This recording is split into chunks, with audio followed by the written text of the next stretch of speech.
देवकी आणि वासुदेवाला बंदिवासान आपले ठेविला. देवकी आणि वासुदेवाला बंदिवासान आपले ठेविला. अष्टमीचे त्या काले रातीला जन्म देवकीचे पोटी घेतिला.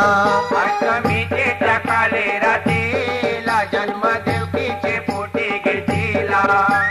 मीच लागली त्या शिपायाला कंस मामा तपला माराला.